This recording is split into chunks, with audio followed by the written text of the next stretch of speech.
ভারত শুধুই মাত্র আওয়ামী লীগের উপর কেন নির্ভর করে এবং অন্য কাউকে কেন ট্রাস্ট করে না?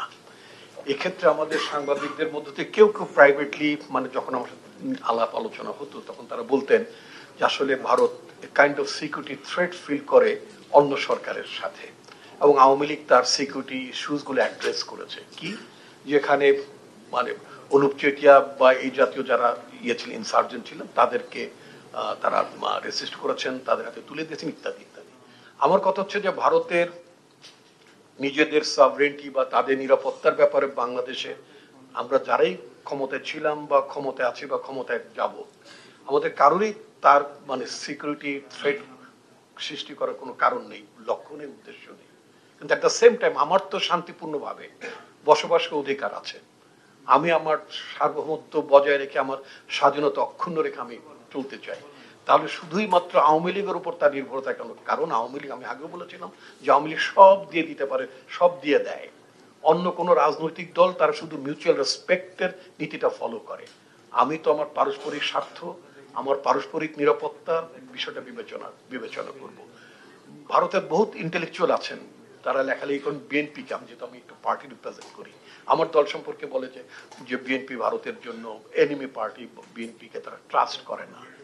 বিএনপিকে তো ট্রাস্ট করার কোনো কারণ নেই, বিএনপি তো ঠিক আওয়ামী লীগের মতো সব দিয়ে দিতে পারবে না। মোটামুটি সবই দিয়ে দিয়েছে। এখন এখানে ফরেন অ্যাডভাইজার এখানে আছেন, পঞ্চগড়ের ওখান থেকে 480 কিলোমিটার একটা রাস্তা নেয়ার ব্যাপারে একটা আলাপ আলোচনা শুরু হয়েছিল। ওই জায়গাটা দেওয়া বাকি আছে, শুধু মোটামুটি বাকি সবই দেয়া আছে। তো এই জায়গাটা তো বিএনপি ক্ষমতা আসার নামে এরকম তুলে দিতে পারবে না, সার্টেনলি নট। দেশের স্বার্থ বিকিয়ে আমাদের দল ভবিষ্যতে কখনই কোন শক্তির সাথে আপোষ করবে না। এটা আমাদের একটা ফার্ম স্ট্যান্ড, ফার্ম পলিসি।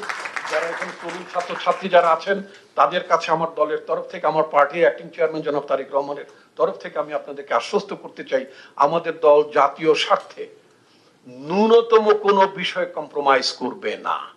আমরা আমাদের জাতীয় স্বার্থকে আমরা অটুট রাখবো এবং আমাদের দেশের কিভাবে আমরা দেশকে আমাদের নিজেদের নিরাপত্তাকে আরো স্ট্রেনথেন করে আমরা কিভাবে প্রসপার করতে পারি সেই বিবেচনা রাখবো। এট দ্য সেম টাইম শুধু ভারত না, চায়না থেকে শুধু সকল রাষ্ট্রকে আমরা বলতে চাই, যে মেসেজটা আমরা দিতে চাই, তাদের কারোর জন্য আমরা সিকিউরিটি থ্রেট হব না, তাদের সিকিউরিটির জন্য আমরা আদৌ থ্রেট হব না। But at the same time যদি কেউ আমাদের জন্য সিকিউরিটি থ্রেটের চিন্তা ভাবনা করে, তাহলে আমরা তাদেরকে সেটা ডেটার করব, তাদেরকে আমরা মোকাবেলা করব, তাদেরকে আমরা বাধা দেব এবং সেই তার সক্ষমতা আমরা অর্জন করবো ইনশাআল্লাহ।